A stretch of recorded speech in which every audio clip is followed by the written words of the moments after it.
We're holding steady. I do have quite a few things to say, so shall we go ahead? Go ahead. I see you recording already. Great. So welcome, everyone. I am Melissa Josefiak. I'm the director of Essex Historical Society, and we welcome you to the concluding session of our virtual lecture series, A Shared Past, Early African Americans in the Lower Connecticut River Valley. I'd like to introduce Amherst Williams, who's the Executive Director of the Connecticut League of History Organizations. We appreciate CLHO's efforts today in managing the technology, also helping to promote this series. So Amherst, please. Great. Thank you so much. I'm just going to stop this share for a second so people can see my face. So thank you, Melissa. So for those of you who don't know, I'm Amherst Williams. I'm the Executive Director of the Connecticut League of History Organizations. And I just wanted to say a few words before we begin about CLHO for those of you who aren't familiar with us. So we're a nonprofit membership organization that supports and strengthens the people and organizations that do history work across the state of Connecticut. So these include town historical societies like Essex, more regional historical societies like the Middlesex County Historical Society that Jesse represents, and libraries, archives, ethnic and community organizations, larger museums, and of course the staff, board members, volunteers, and history enthusiasts who make these organizations tick. So we provide resources, training, professional development, and networking opportunities for Connecticut's history community. And our collaboration with Essex on this lecture series really grows out of our mission to support our members with the tools they need to do their work well, even during the kind of ongoing pandemic. So, we've been collaborating with some of our member organizations to help them host programs via Zoom using our Zoom channel.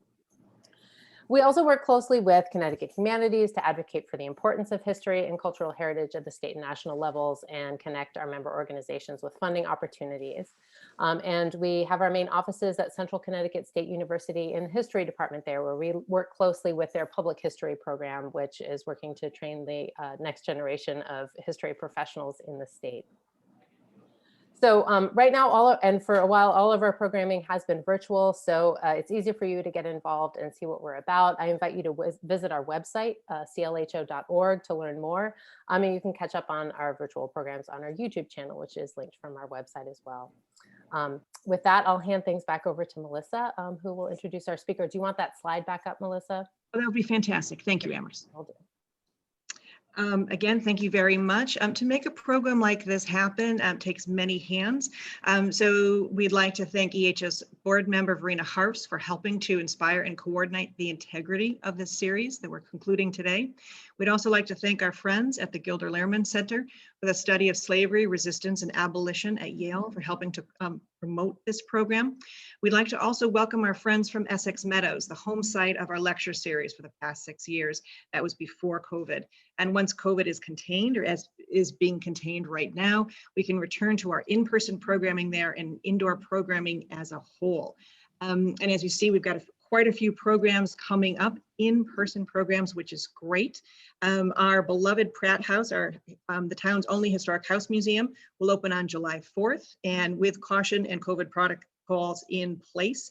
That will be Sundays through September this year.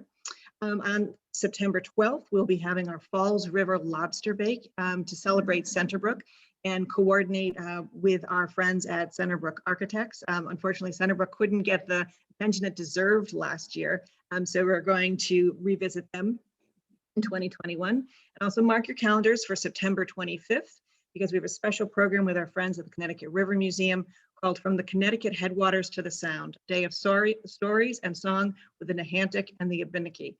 So please mark your calendars for those events. This is a virtual program this afternoon, so if anything goes awry, please sign out, sign back in again. Amherst will admit you. We are expecting some unsettled weather. Anything could go wrong with the power supply, so please have faith.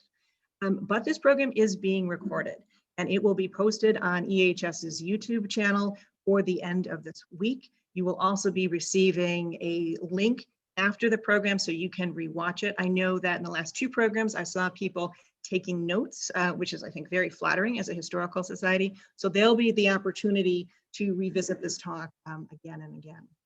Now, we have received a number of questions about the theme of this series. We get questions every week about unheard voices, about people with diverse backgrounds, enslaved people, Native people, people of color, and the town's involvement in the West Indies trade and later in the ivory trade. And especially teachers at the grade school and the middle school and the high school levels are all asking us for primary sources addressing people of color. So this series is in response to so many of those inquiries, and we're happy to share the information. There's a great desire to learn more, and EHS can share what we know and put our audience in contact with those that can shed light on these topics. And for today's talk, one of our new friends who has been studying underrepresented voices will be today's speaker. Jesse Nasta holds a PhD from Northwestern University and a BA from Wesleyan University. He presently serves as a visiting assistant professor of African American Studies at Wesleyan. Dr. Nasta specializes in the social and legal histories of slavery, emancipation, and African American mobility during the 8 decades before the Civil War. His current manuscript project, entitled Making Slavery's Borders, examines how ordinary people, Black and white, enslaved and free, gradually gave force and meaning to Congress's Northwest Ordinance of 1787. And in his spare time, he serves as the executive director of the Middlesex County Historical Society. As best as we can on Zoom, please join me in welcoming Dr. Jesse Nasta.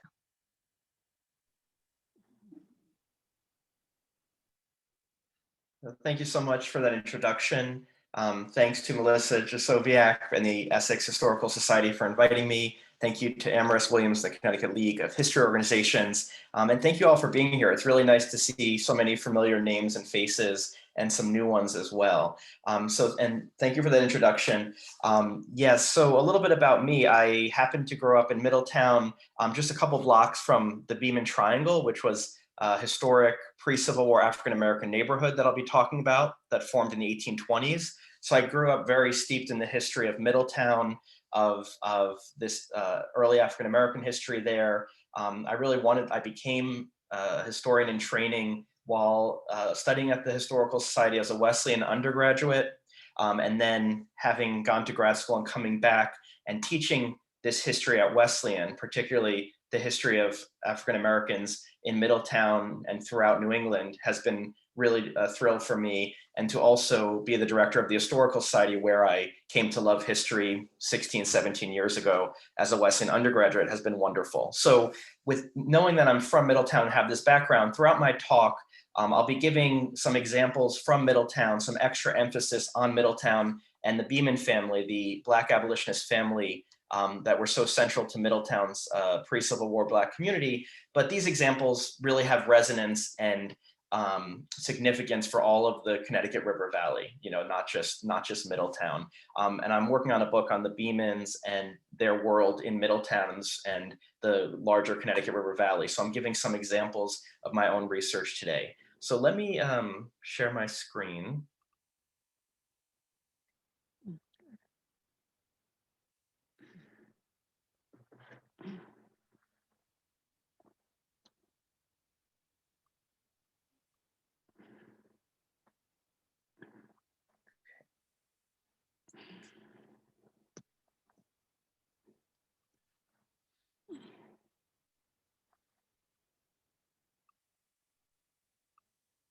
Great. So the talk today, Sailors and Freedom Fighters, African Americans in the Connecticut River Valley, 1765 to 1865. I'll be giving this century-long history in 18 images that will illustrate this century of history and these transformations. I'm taking you through these 18 images. 1765, the beginning of our story, Connecticut obviously was a British colony in an Atlantic colonial world completely built on slavery and the slave trade. And slavery was a central institution to Connecticut, both in terms of slavery here in Connecticut, as well as trade with the plantation societies of the West Indies that built the wealth of Connecticut. By 1865, not only is Connecticut a free state, but the 13th Amendment abolishes slavery everywhere. And African Americans played a huge role in both making Connecticut free and making the nation free of slavery. So we're tracing that century-long story in these 18 images. The first image I want to show you, it was called The Moral Map of the United States, published by the American Anti-Slavery Society in 1847. And it was called the Moral Map because it was shaded, the slaveholding states were shaded darker and the free states were shaded lighter. And you'll see Connecticut obviously is one of the free states, the lighter shaded states. This is the sort of the understanding of slavery that most of us come with, the idea that there was a slaveholding South and a free North, right? That Connecticut and New England were part of the free states and the slave states began at the Mason-Dixon line. One central realization of the project is that this only became a reality by around the 1820s. Before around the 1820s, there were hundreds of enslaved people throughout the North, thousands of enslaved people throughout the North in the 1700s. And it was only during the last 3 to 4 decades before the Civil War that you could really say the North was free, right? And yet, this is really the history that's best remembered. There were 2 centuries of slavery in New England and throughout the North before this period, from the 1630s to about the 1830s, that is so often forgotten. Just yesterday, I talked to someone whose house is from 1750 in Glastonbury, and I said, "Were enslaved people in your house?" He said, "Well, this is the North." And I said, "No, in 1750, about 1 in 4 Connecticut residents had enslaved people who legally belonged to them and lived in their homes." I said, and his home's from 1750. So I said, I went a little off, I said, the odds are 1 in 4 that enslaved people lived in your house, and he's a very smart, very nice man, but he bought this house believing that slavery only existed hundreds of miles away. So there's so many stories to uncover and to tell. And so in order to tell this story, we have to break out of northern states and southern states and think of Connecticut as one British colony in an Atlantic world of British colonies, right? Connecticut was a British colony. New York, well, at first it was Dutch. Connecticut was a British colony. Massachusetts was a British colony. The West Indies, Jamaica and Barbados were British colonies, right? So if we stop thinking about Connecticut as part of the North or as a state, go back to the 1700s, before the American Revolution of 1775, you have the 13 British colonies, including Connecticut, northern colonies and southern. And then here in the West Indies, you have also British colonies of like Barbados and Jamaica that were based on plantation sugar production, right? So these West Indies islands were based on sugar production. And essentially both slavery existed in New England, but most of the economic development of New England happened through trade with these plantations in the West Indies, where sugar was the major crop. Jesse, may I just interrupt you for a minute? This is Melissa. Would you be able to do full screen sharing, just so we could read some of the detailed phrases there? Sure. We also had a question in the chat about where did you get your statistics from? You can answer that at the end, but I just wanted to let you know that it was in place. So thank you. I appreciate the full screen share. This is the moral map again. This is our map of the Atlantic world, the triangle trade between West Africa, the Caribbean, and up to the British colonies, including Connecticut. And you can see that the two-way, in purple, there's the two-way traffic. So you had a lot of the agricultural products of New England, flour, fish, meat, being sent down and fueling the sugar plantation economy, feeding them. And in return, New England imported molasses and sugar for rum, as well as thousands of enslaved people themselves were being trafficked into New England during this period, right? This is a map of Connecticut from 1766, which is actually online at UConn's Digital Map Center, University of Connecticut's Digital Map Center. And just one thing that I want to talk about, my talk is called Sailors and Freedom Fighters, thinking not only about Connecticut as one of the many British slaveholding colonies in the Atlantic world, but also a maritime society shaped by the waterways around it, right? So when we look at this map, you have, Middletown, Haddam, Saybrook, which included Essex at the time, all being linked by the Connecticut River, then emptying out into the Long Island Sound, and then connecting to the ocean. So during the 1700s, these waterways were really the highways of New England society, both for the moving of goods and sadly of enslaved people. And during this period before the 1800s, not the South, Rhode Island was actually the major, among what is now the United States, Rhode Island was actually the major importer and trafficker of enslaved people. So most ships that were bringing enslaved people from West Africa and the West Indies to North America were coming in and out of Rhode Island. So when we talk about slavery in this region, of all the New England colonies, Rhode Island and southeastern Connecticut here near New London had the largest enslaved population. So that's important context for us to think about, that southeastern Connecticut and Rhode Island were the center of slaveholding in New England because of their proximity to the Atlantic Ocean and the Long Island Sound, right? When I talk about slavery in New England, sort of what did it look like? What did it consist of? When I teach slavery, people are often shocked to learn that the first slave codes in North America were not passed in Virginia or South Carolina. They were passed in Massachusetts. The first slave code in North America was actually written in Massachusetts in 1641.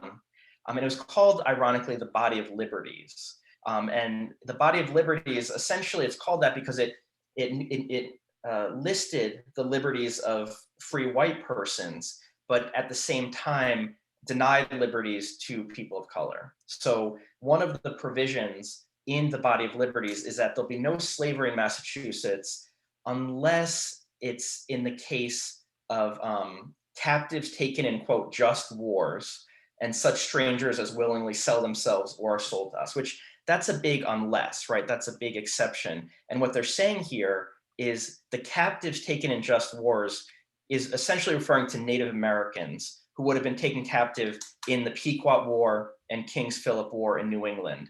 And once they were taken captive in these wars of colonization, right, by which the colonists were taking land in New England and therefore going to war with the indigenous inhabitants, they were called captives, and many of them were actually sold to the West Indies in this colonization process, where Native Americans were being taken captive in war and sold to the West Indies, and enslaved Africans were being imported to work in New England's economy. So very violent process of selling and expelling thousands of Native inhabitants and importing thousands of enslaved Africans, and such as willingly sell themselves or are sold to us. So that includes Africans who would have been sold to the colonists, right? So again, the Body of Liberties was the first slave code in the North America, and it was passed in Massachusetts, not the South. I'm going to pause here because I don't want you to get sucked into the text of that ad. It's a runaway slave ad, but essentially the institution of slavery in New England, different from the South in some ways. New England, including Connecticut, did not have plantations. There were a few large-scale farms in southeastern Connecticut and Rhode Island. Historians are actually currently debating whether they count as plantations or not. But by and large, with very few exceptions, New England did not have plantation slavery, unlike in the South or in the West Indies, right? So most enslaved people in Connecticut or Rhode Island would have been working in households, would have been working on farms.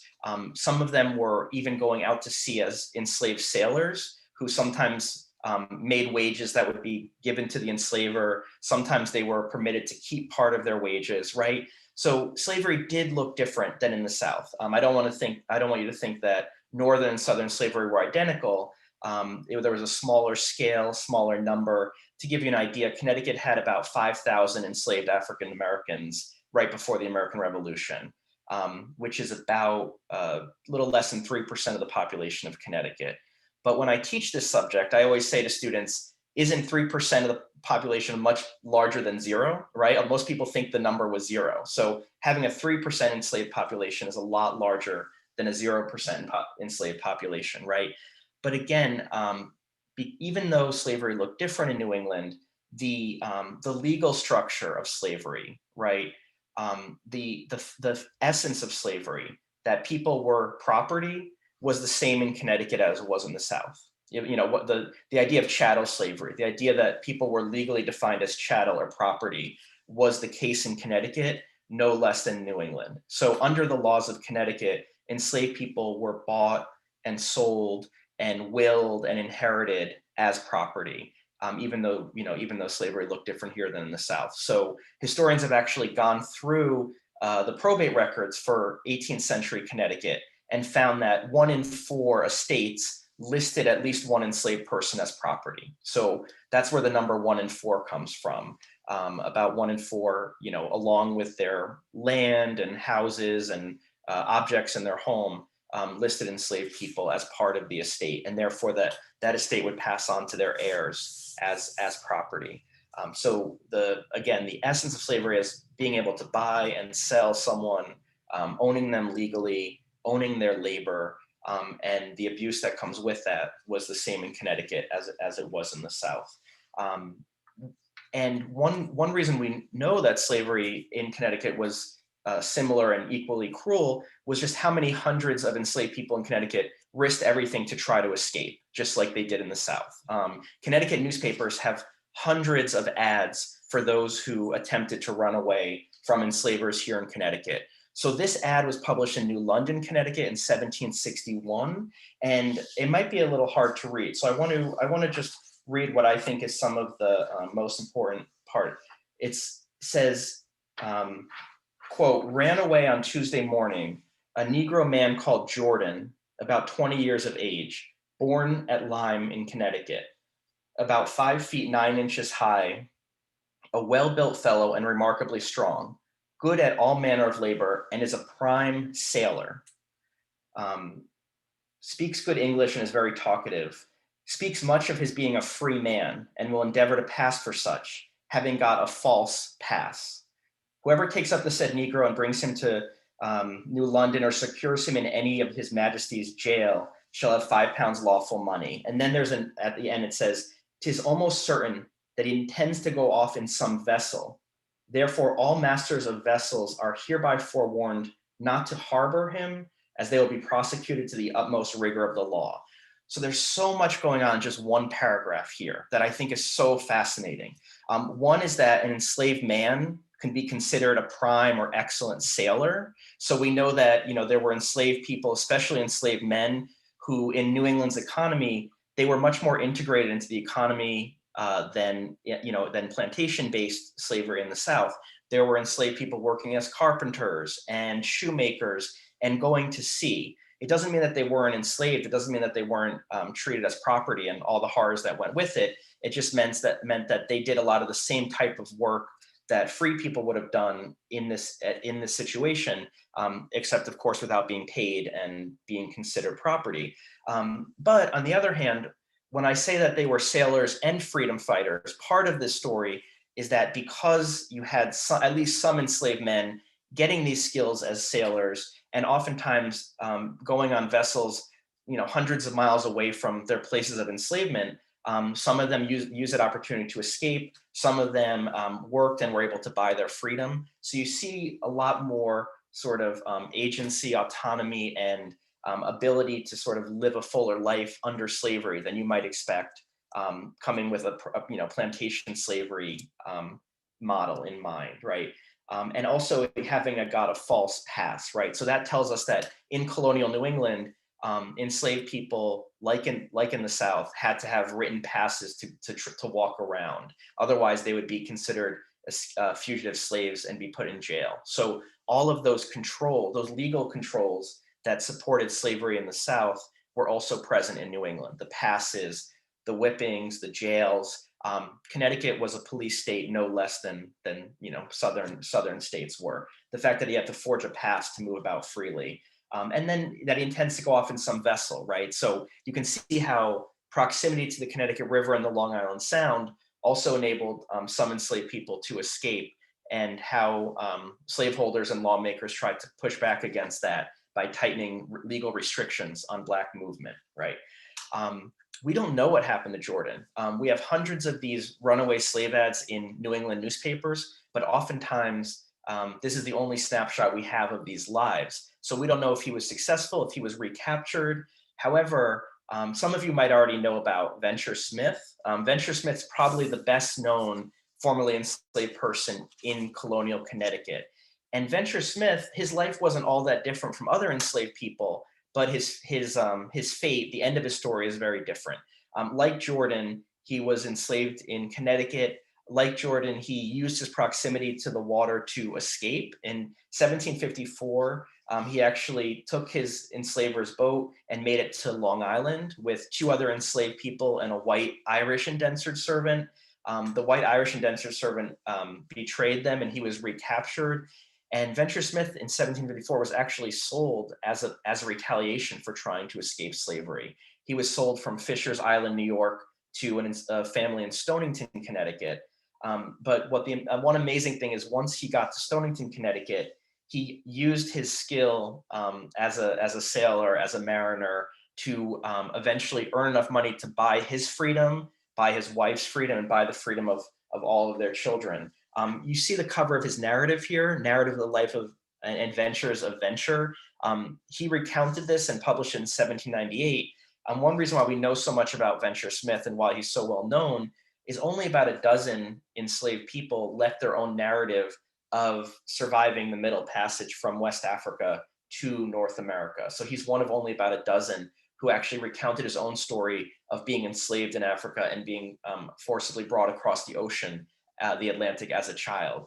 And he writes that while he was in Stonington, Connecticut in the 1760s, quote, "Various other methods I pursued in order to enable me to redeem my family," meaning to buy his wife and children out of slavery. "In the night, I fished with set nets and pots for eels and lobsters, and shortly after went a whaling voyage in the service of Captain Smith. After being out 7 months, the vessel returned, laden with 400 barrels of oil. And then after he became free, he saved up and bought 134 acres of a farm on Haddam Neck on the Connecticut River, where he says, quote, "I have owned boats, canoes, and sail vessels, not less than 20. These I mostly employed in the fishing and trafficking businesses." So, he went on this whaling voyage like so many other enslaved and free men as a way to buy his wife and children out of slavery. He went fishing for eels and lobster. And then once he bought his own freedom and the freedom of his wife and children, he purchased boats and used them as fishing vessels to then amass 134 acres of property as a free man. And this is his gravestone in the First Church of Christ burial ground in East Haddam, Connecticut. Again, tying this back to Middletown, Middletown, more than really any other Connecticut River port, became large and wealthy from the West Indies trade. So a Vantage Port, Middletown in the Caribbean, is an exhibit that the Middlesex County Historical Society put up a couple years ago. And when we reopen in a couple weeks, we'll keep it up for a while so anyone who's interested could come see it at the Middlesex County Historical Society in Middletown. But this exhibit really tells a story of how being the port at the bend in the Connecticut River, at the deepest part of the Connecticut River, allowed Middletown between the 1750s and 1820s to serve as this international port to and from the West Indies. And we see here both the institution of slavery, where there were at any given time at least a couple hundred African Americans enslaved in Middletown, but also exporting so many crops and goods to the West Indies to really build the sugar plantation society there. So like this map of Main Street, for example, of Middletown in the 1770s, shows 2 people who are listed as slave dealers who were actually importing enslaved people to Middletown from West Africa and the West Indies, but also so many other people, merchants and ship captains and rope makers, who would have become wealthy from the back and forth trade between New England and the sugar plantation societies of the West Indies. So Middletown sort of is most emblematic of New England's reliance and prosperity based on trade with the West Indies slave plantation, slave societies. And this is actually an ad from Middletown's earliest newspaper, 1777, about showing the actual sale of enslaved people, not just in the West Indies, but right here in New England as well. So again, newspapers from Connecticut are completely, peppered with ads for both the sale of enslaved people and the trying to recapture enslaved people who escaped, right? one question that comes up again and again then is, okay, if there were 5,000 enslaved people in Connecticut on the eve of the American Revolution, how did slavery end here? How did Connecticut become part of a free North? And the short answer is that in 1784, Connecticut, like other northern states during that era, passed the Gradual Abolition Act. And some of you might have heard of this law, the Gradual Abolition Act. However, one thing to keep in mind is that this was not emancipation. This law didn't actually free anybody. It said that if you were born after this date in 1784, you'd be free at age 25. So it was essentially an abolition law that didn't free anyone until 25 years later in 1809. That basically said, we're going to phase slavery out over a generation, because the prevailing thought at the time was that enslaved people, Black people in general, were not, quote, ready for freedom. There was fear of Black people that they would not be able to support themselves. And there was no sense that maybe some people can't support themselves because they've been enslaved their whole lives and have never been paid for their labor, right? So that fact was then used as a way to sort of justify and excuse a fear of emancipation. So that's the legal part of the story, that slavery was supposed to end in 25 years in 1809 for those born after 1784. It didn't free anybody already alive in 1784, the parents of those born in 1784 or after. But there's another side of the story. So as I just said, the Gradual Abolition Act in Connecticut wasn't supposed to free anyone until 1809.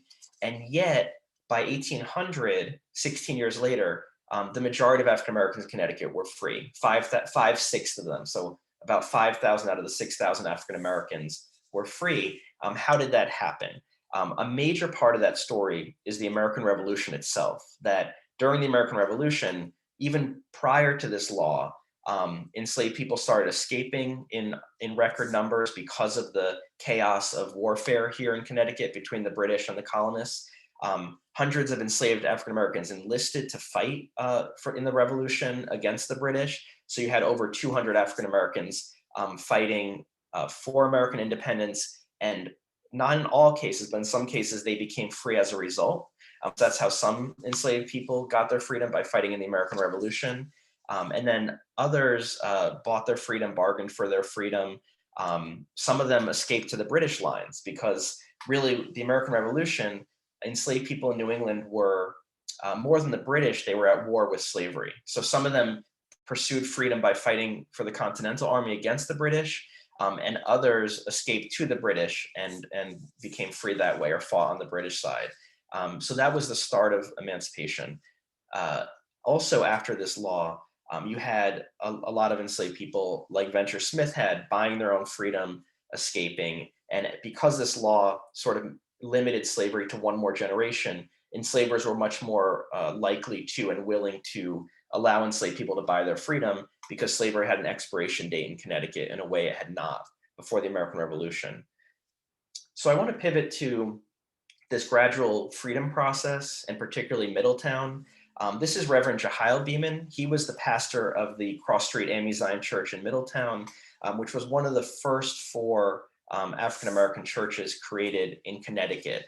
So Jahal Beeman was born in Colchester, Connecticut in 1789.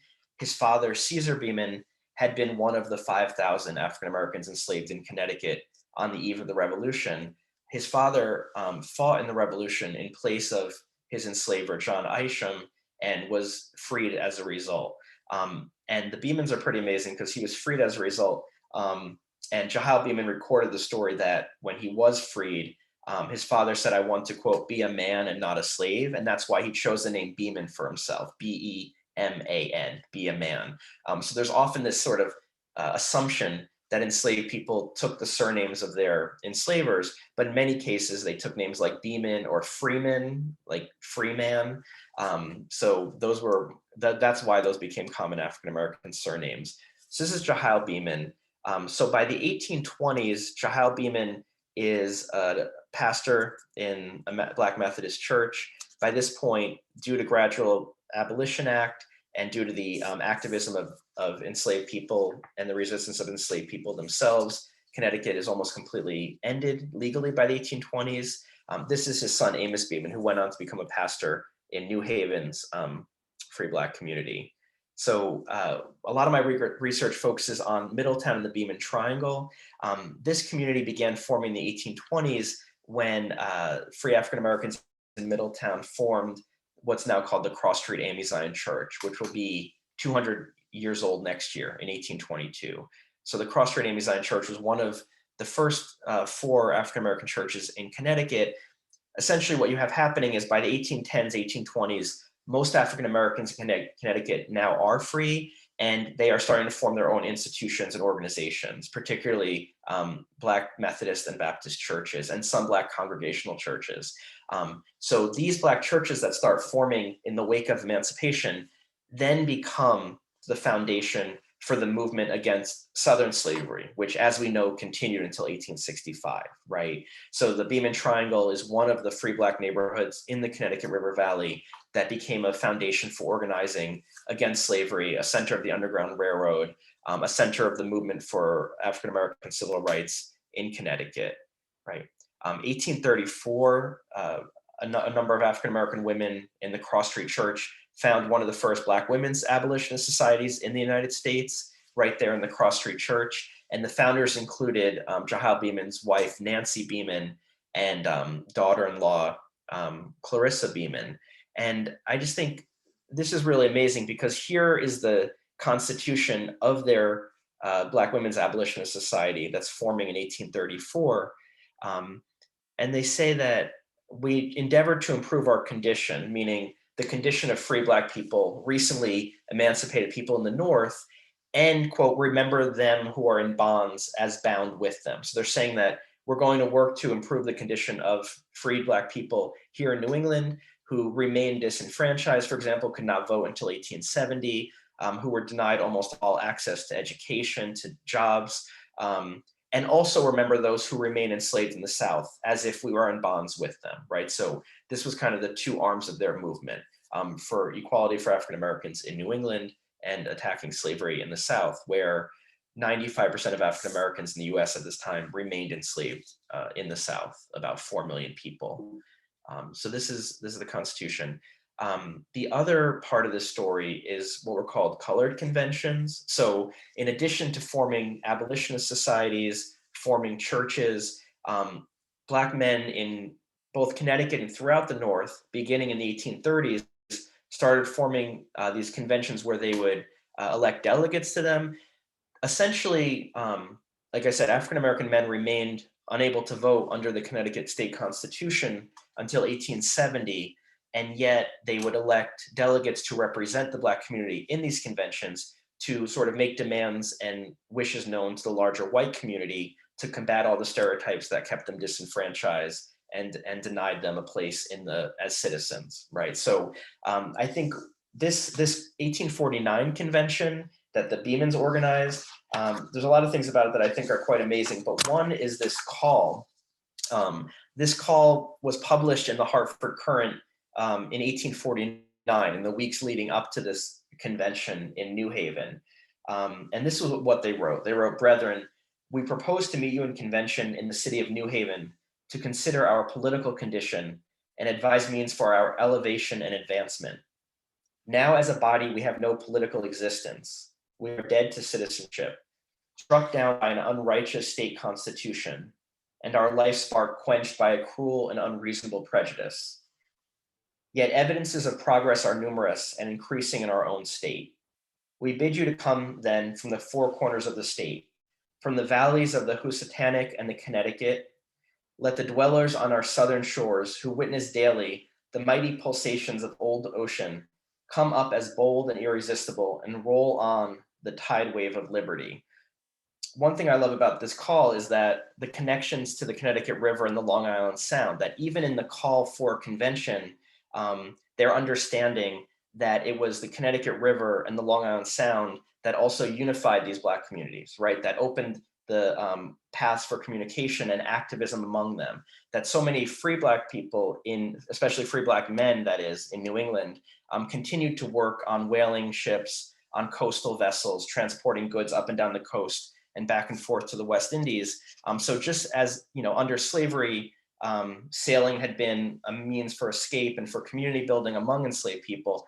Now we see a generation later that the Connecticut River and the Long Island Sound are uniting free Black communities in protest, in conventions, among church groups and free Black neighborhoods, right?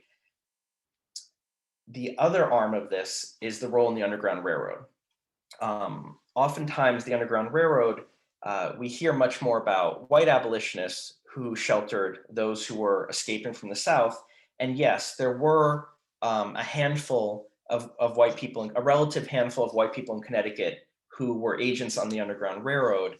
But one thing that I and many other historians are now realizing, or I should say acknowledging, is that free Black communities were the backbone of the abolitionist movement, including the Underground Railroad, right? So the most active agents on the Underground Railroad, the foundation for the Underground Railroad were free Black communities, free Black churches. And what historians are realizing is that these free Black communities, like the Beeman Triangle in Middletown, free Black churches like the Cross Street Church, conventions like the Connecticut Colored Convention of 1849, were really the links that made the Underground Railroad, that created those secret African-American networks that enabled escape from the South possible for those fleeing slavery, right? So there's this whole hidden world of Black activism and Black freedom fighting just under the radar.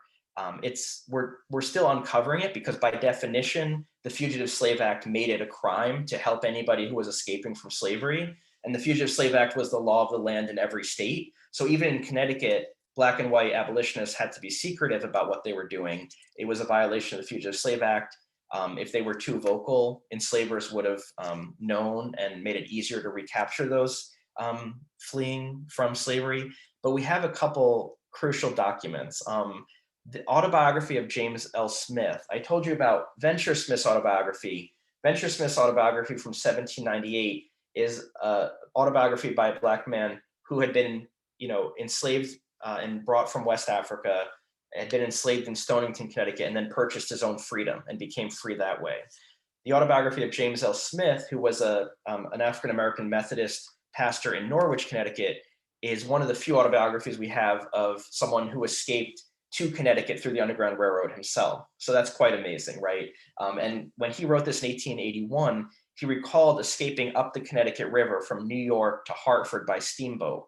And when he got to Hartford, he saw an African-American man standing on the pier there, and he asked him if he knew Mr. Foster, and he said yes, and he brought him to Mr. Foster's house.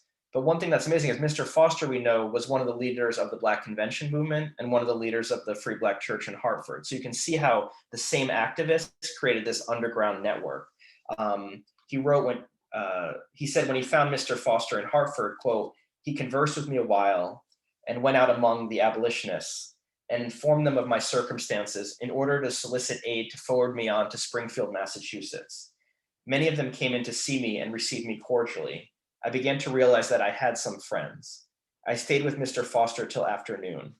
He raised $3 for my benefit and gave it to me, and then took me to the steamboat and started me for Springfield." So you can actually see free Black communities in Hartford, like those in Middletown, organizing, collecting money to actually do the work of helping enslaved people escaping forward onto the next station on the Underground Railroad. So the Fugitive Slave Act was the law of the land passed by Congress up until the Civil War, which broke out in 1861. And then the final chapter of our story is the Civil War itself. Once the Civil War breaks out in 1861, initially, Lincoln and the northern states assured the South on the eve of the Civil War that they were not trying to end slavery, that they would not, quote, interfere with slavery. So really, Lincoln and the northern states entered the Civil War intent on, quote, preserving the Union, not on ending slavery, right? But during the war itself, the escaping of enslaved people from southern plantations to the Northern Army eventually convinced Lincoln and others that freeing those who were still enslaved in the South was actually good for the war effort and good policy. And that's how Lincoln came to issue the Emancipation Proclamation in 1863, in the middle of the Civil War. But African Americans and African American soldiers are crucial to this story as well. So once Lincoln issues the Emancipation Proclamation, in addition to freeing the 4 million African Americans in the South, if the North won, the Emancipation Proclamation also allowed for the recruiting of Black soldiers for the first time. During the first 2 years of the Civil War, African Americans were not able to enlist even when they wanted to help end slavery in the South, which is, if you pause to think about that, right? For the first 2 years of the Civil War, presumably the North is fighting to end slavery, and yet they won't let Black men enlist because they didn't think that they were capable of being soldiers, right? So you can see how deep-seated racist notions were even while fighting to end slavery, right? Eventually, by 1863, the Emancipation Proclamation creates the first Black regiments. By January 1864, Connecticut organizes the 29th, 30th, and 31st Connecticut, which are 3 all African-American regiments organized in Connecticut. And the man on the left is actually the man from the main flyer for this talk, Amster Dingle. He was one of the residents of the Beeman Triangle who had been enslaved in Delaware, either escaped, bought his freedom and came to Middletown. And then he and the other men of the 29th, 30th, and 31st were among the Black soldiers who then enlisted and became an army of liberation for those who remained enslaved in the South. So, for example, the 29th Connecticut was in Texas on June 19th, when the last enslaved African Americans in Texas were declared free under the Emancipation Proclamation, right? So this was a very rapid 40-minute overview of 1765 to 1865, but the main elements of the story that I want to emphasize during this 100 years and 40 minutes is that New England, like the rest of the British colonial world and the French colonial world and the Spanish colonial world, was built on slavery, right? And the transatlantic slave trade, the buying and selling of 12 million enslaved people from Africa. New England became wealthy and prosperous financially from the trade with the West Indies, British plantation societies, the sugar plantations in Barbados and Jamaica, but also there were thousands of people of African descent enslaved right here in Connecticut. And that they still were considered property, even if slavery looked different than it did in the South. And yet the next chapter in our story is how enslaved people themselves escaped, enlisted in the army during the American Revolution, worked so hard to purchase their own freedom, and that in conjunction with the 1784 Gradual Abolition Act ended slavery in Connecticut effectively by the 1820s. And then by 1848, just 13 years before the Civil War, the Connecticut General Assembly finally freed the last dozen enslaved African Americans in Connecticut. The role of free Black communities in this story, how is free Black churches and schools and neighborhoods like the Beeman Triangle in Middletown that were the backbone of both the abolitionist movement and the Underground Railroad movement. And then finally, during the Civil War itself, up to 200,000 Black men, about a tenth of the army of all soldiers, enlisted to help end slavery in the South. The sad sort of after story here is that even after 200,000 Black men had fought in the Civil War to end slavery, Connecticut voters actually rejected the proposal to enfranchise Black men, even after the Civil War. They voted it down. It wasn't until the 15th Amendment in 1870 that Congress enfranchised Black men in every state, from Mississippi to Connecticut, when African Americans were finally given the vote. So we're ending our story with the end of slavery, but certainly not the end of racism in New England or throughout the U.S. That's a much more ongoing fight that was not solved by the 13th or 15th Amendment, for that matter. It's been 45 minutes, so I would like to take the rest of the time for questions and for discussion. I see some coming in the chat box. Again, I just wanted to give this overview, and I'd be happy to really answer questions and fill in some gaps and discuss details. So. Great. Thank you very much, Jesse. We're just going to do our little Zoom claps here. We do have quite a few questions for you, so if you wanted to grab a quick sip of water. We're going to start at the beginning. Let's just take a look here. We have a question from Brinna. From what source are you drawing 1750 statistics? So these are, a lot of these are coming from published sources. So there's been a wave of, most of my research is on the early 19th century. I haven't crunched the numbers for slavery in Connecticut. I I believe there's a Connecticut, University of Connecticut dissertation. I'll look it up right now. And while you do that, I'll let our audience know that if you do have a question, type it in the chat, please, and I will ask Jesse those questions in order. Thank you. I just put in the chat box the URL where Brenna or anyone else can find this dissertation. It's a UConn dissertation called From Slavery to Emancipation, the African Americans of Connecticut by Guakon Yang. Yang is the author's name. And he did I would say of anyone else, he did the most statistical analysis of Connecticut slavery, crunching those numbers. So thanks for that question. Great, thank you. Okay, from Verena we have, did the 1641 Massachusetts Body of Liberties treat enslaved peoples and indentured servants alike for the purposes of the law? No, the biggest difference was that indentured servants were in servitude for 7 years, whereas enslaved people could be enslaved for life. There was no limit, you know what I mean, on their servitude. So the short answer is that indentured servants served for 7-year periods. Everyone else, those considered foreigners, could be enslaved for life. There was no term limit on their servitude.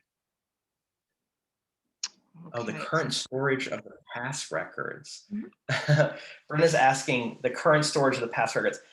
You know what? The past records, passes for enslaved people, they are widely scattered. I haven't actually found like a single collection of them. I think they're often in Justice of the Peace records. They're often in local court records. Brenna's a expert genealogist who knows the state of Connecticut archives really well. If you have any insight on the past records, please let us know.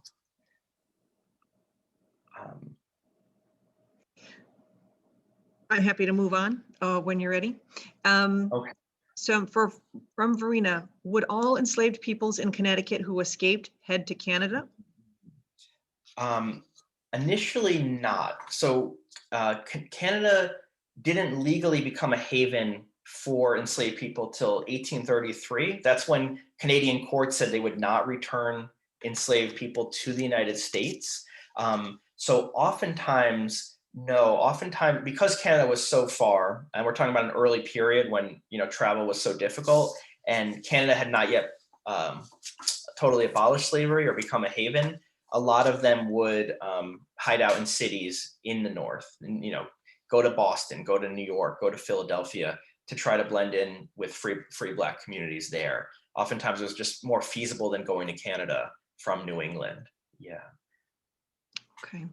The next item is a suggestion from Elizabeth. It would be nice if you posted a video of the tour of exhibits. Since she's not in Connecticut and is not traveling yet. I don't know if Middlesex County has that yet of a vanished port or something for the future, perhaps. If you go to, so the Middlesex County Historical Society, it's mchsct.org. I'll put this in the chat box. Thank you. So I just put in the chat box, Middlesex County Historical Society, Connecticut.org. One of the things on our website is the page for the Vanished Port exhibit. We don't yet have a comprehensive visual tour, but we have a lot of images from the exhibit, videos on the making of the exhibit, the background to the exhibit, and quite a few of the images there. So you'll get a great overview and introduction of the Vanished Port exhibit on the website there. Absolutely. A good suggestion. I think ideally everyone would make all their exhibits virtual in this world, absolutely. Okay, another question from Verena. When were enslaved peoples in Connecticut converted to Christianity, and did that process happen by a concerted, organized effort? My understanding, most became Christianized around the mid-1700s, like during the First Great Awakening. During the First Great Awakening. So my understanding is there's no concerted effort to Christianize all enslaved people in New England. I think that happened mostly in the 1730s, 40s, and 50s as part of the Great Awakening, right? But it was piecemeal. It wasn't every town. Some enslavers tried to Christianize and convert those who were enslaved. Some were indifferent or didn't. One of the major stories here, though, is that you did have a lot of enslaved people attending the white congregational churches throughout New England. However, they had to sit in the balcony. They had to sit in the back. They were segregated. So when we talk about the rise of free Black churches in the 1820s and 30s, a lot of that was in protest to that, right? That you had free Black communities who were protesting this second-class treatment and having the numbers of free people to form independent Black churches that would, of course, not be segregated. Thank you, Amherst, for putting the Vantage Port exhibit in the chat box. Next question is from Brenna. How was militia participation separated politically from citizenship? So, citizenship isn't really defined until the 14th Amendment, in 1868. Like, until then, the Constitution doesn't define who is and isn't a citizen. Oftentimes it was just practices. So the short answer is that free Black men in Connecticut were not part of the militia, could not vote under the 1818 Connecticut State Constitution, and were also not required to serve in the military. This is kind of interesting. A lot of the protest movement of the Beemans and others was saying, they were initially asking for the vote, kind of adopting the ideology of the American Revolution, saying, no taxation without representation. So like initially the Beemans were saying, we own property, like the Beeman Triangle, we pay taxes on our property, we deserve to vote like any other citizen. So what the Connecticut legislature did in 1844 is they actually turned around and said, okay, we're exempting all Black people from property tax, so that they couldn't make that argument. So the state of Connecticut actually forewent thousands of dollars in Black property tax revenue, just to sort of make it clear that they were not citizens, that they were not, justifiably eligible to vote. Some Black activists like the Beemans turned around and said, we didn't ask to not pay taxes. We asked to be full citizens. We asked for the vote, So in terms of, so to answer Brenna's question, how was militia participation separated politically from citizenship? I think militia participation would have been like one of the bundles of obligations that fell to white male citizens. So by exempting Black men from militia participation, they were also sort of casting them outside of the boundaries of citizenship, if that makes sense. Okay. Were the Beeman Triangle? Yeah, so as we're just skipping down, Susie says, what a wonderful presentation. Thank you, Jesse. Marianne asks, did you mention where the Beeman Triangle is located? Is it marked? And Amherst responded, Beeman Triangle is just next to Wesleyan University. It's bounded by Cross Street, Vine Street, Knowles Ave, and Middletown. If you know where the Neon Deli is, it's that block. And I believe it is marked. I think there are some interpretive panels there too. Yeah, there's one I put that in the chat as well, but there is a marker put there by the Historical Society, actually, that's just across the street in front of the Wesleyan Athletic Center, sort of kitty corner from the deli. Yeah, that's part of what's called the Middletown Heritage Trail that the Historical Society did, maybe a dozen years ago, if not more. Yeah. Okay, I'm just skipping down here, taking a look. And then Brenna responds that the passes were supposed to be registered with the town clerk and they seem to be missing. There's quite a few things in the chat from Jesse and from Amherst. Thank you for being so, let's see. Yes, and so everything else from Susie, from Brenna, very complimentary at this point. Any other questions, folks? If you don't want to use the chat, you can unmute yourself and simply ask a question. But we've got quite a few nice positive comments. And thank you, Jesse, for thinking on your feet too, because it's not always easy, especially in Zoom, to take questions from the interpreter who's reading them. So we appreciate that. Okay, I can't see everyone, so I'm just going to flip through, see if there's anyone raising their hand or coming off of mute. I'm not seeing that. So I think if there are no other questions, please join me in thanking. Let me see, are there anything else? I'm sorry? I have a question. The interesting thing about this is, until maybe 10, 20 years ago, really the common understanding was that New England was involved in the West Indies trade, but purely just provisioning, just sending food, a very benign process. There was no real connecting the dots to the slavery plantation system. You know what I mean?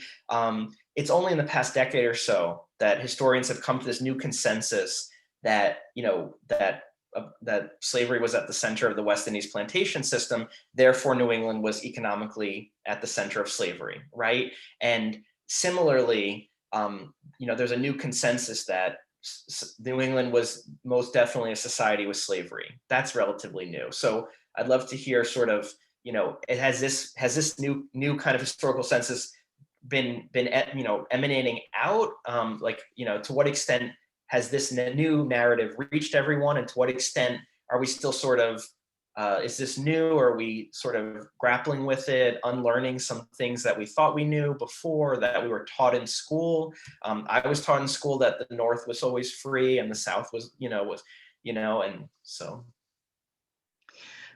I think national conversations are having incredible effect on local history. And there are some threads that have gone before that I think now that the national lens is pulling back and we're reinvestigating those sites. I do have one other question in there, and that's from Ronald Schnur. I hope I'm pronouncing that correctly. Does Wesleyan University have a history of enslaved persons?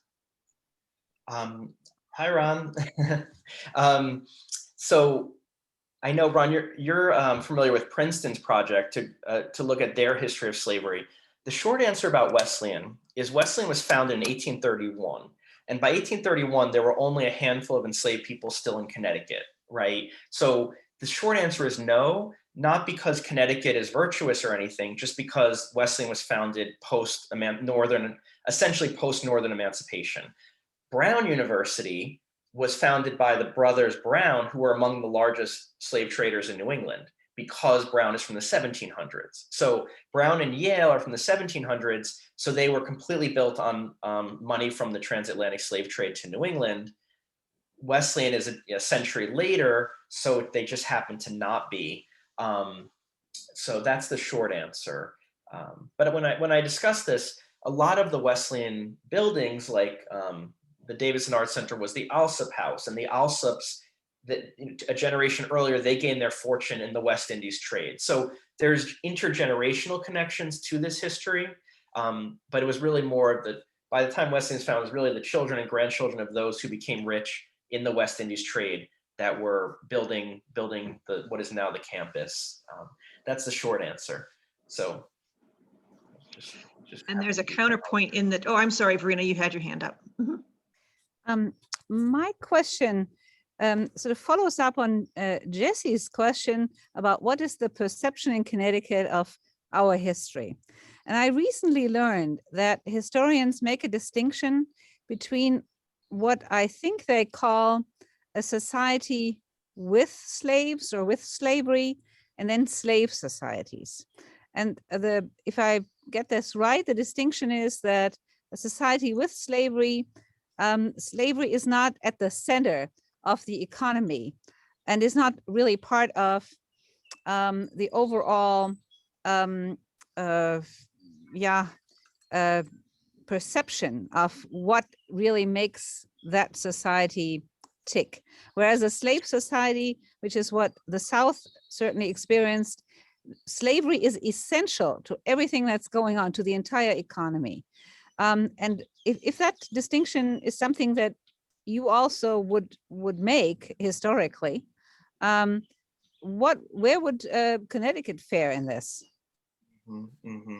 That's a great point. I put in the chat box, Ira Berlin was the historian who maybe 50 years ago kind of came up with that theoretical framework of a society with slaves versus slave society. And as you summarized it very well, a slave society, slavery is at the center of the social and economic life system of that society. New England was a society with slaves in the sense that 97%, 96% of people in most areas were not enslaved. But there certainly were. It was certainly a society with slaves. I think one of the new insights is that the West Indies were slave societies, and provisioning those slave societies built the wealth of New England. You know what I mean? So New England was a society with slaves that became wealthy by trading with slave societies in the West Indies. So it's that's sort of the double answer. And I also put in the chat box in response to that great question, another historian, Christy Clark Pujara, has another useful framework, The Business of Slavery. And I like it, this comes from a book called, she has a great book called Dark Work, The Business of Slavery in Rhode Island. It's not about Connecticut, but Rhode Island was essentially our sister colony when it came to slavery and the slave trade. The Business of Slavery, she wrote, quote, "I define the business of slavery as all economic activity that was directly related to the maintenance of slaveholding in the Americas, specifically the buying and selling of people, food, and goods." So when the business of slavery includes people, enslaved people, but also food and goods, then sending crops to the West Indies, you can now understand as part of the business of slavery. Whereas if you don't think about it in those broad terms, it's just crops. You know what I mean? It's just sending fish or wheat from New England farms to the West Indies. So that sort of helps give us a more expansive, inclusive idea of how slavery touched everything in the economy, So thank you. That's a great question. We've just got a couple more coming through, and that is, Brenna writes, Wesleyan occupied the property of another school. Is there any knowledge of the previous school's role? So there was a short-lived school there. The Partridge's Academy was called. There was a scientific and literary academy. My understanding, though, is that was just founded in 1824, just 7 years before Wesleyan. So again, even 1824 is when, by that point, like 95% of African Americans in Connecticut were free. You know what I mean? So it's even the precursor to Wesleyan was mostly post-Northern emancipation or Connecticut emancipation. Yeah. And Scott asks, was there a nexus between the slave trade and piracy? It seems that both were prominent in early Rhode Island. So the short answer is I don't know enough about pirates. It's a fun topic. I should read more about pirates. The longer answer is that slave traders were also pirates in two ways. One is that in 1808 Congress outlawed the international slave trade. So in 1808, Congress said it's now illegal. Slavery in the US is still legal, but you can't import enslaved people from other countries, from Africa, from the West Indies. And yet, after 1808, thousands of Rhode Islanders illegally smuggled Africans into the ports of Rhode Island. So in some ways, they were acting as, they were pirates. They were breaking the law by continuing to import enslaved people. Abolitionists said that all slave traders are pirates because they're stealing human beings who by natural right are free, which is our understanding too, right? That enslaving someone is stealing them, right? There's no legitimate slavery. And again, going back to the idea that I really don't know enough about pirates. Like I said, I think it's very fascinating, but I'm not sure. And then we have a follow-up question, has there been any effort to study the contrast between the seagoing communities and the interior farming communities?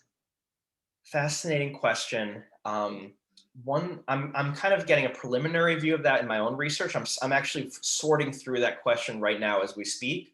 One thing that I find fascinating is that map I showed you from 1766, like Colchester, for example, was an interior farming community where the Beemans came from, where they had been enslaved. And yet it's inland and it's a smaller community. Like, why did they have such a relatively large enslaved and then free Black community? And I just saw like the Salmon River connects Colchester to the Connecticut River. So my understanding is even the more interior communities were linked into the business of slavery and the West Indies trade more than we would expect. You know what I mean? Like they were less isolated than we would expect. The other answer is that Connecticut slavery is really understudied, period. There are so many unanswered questions about Connecticut slavery, including what Brenna said, the contrast between seagoing communities and interior. My understanding is, I'm one of the first handful of people to be studying Connecticut slavery in depth. And we have a lot of unanswered questions. That takes a lot of fine-grained statistical analysis, right? To like get, not just talk about a colony-wide view, but to really get into the weeds with life in Colchester versus New London, for example, right? Stay tuned. It's a great question, but yeah. And the last question is for EHS, and that is, where can you see this recorded talk, this fine talk? It was another nice compliment for Jesse, and that is on EHS's website. We'll be processing the link. We'll get it up by the end of the week, and you can find it on our YouTube channel, and you can go straight through our website at essexhistory.org and just click on the little YouTube icon there. So I want to be sensitive to everybody's time. Thank you for these fantastic questions. If you have specific questions, you're welcome to hang on just a little bit longer, but please join me on Zoom in thanking Dr. Jesse Nasta. Thank you all. And I'm putting the Historical Society's email in the chat box. You can reach me there anytime by email. Okay. Thank you. Thank you very much, everyone. Thank you, everyone.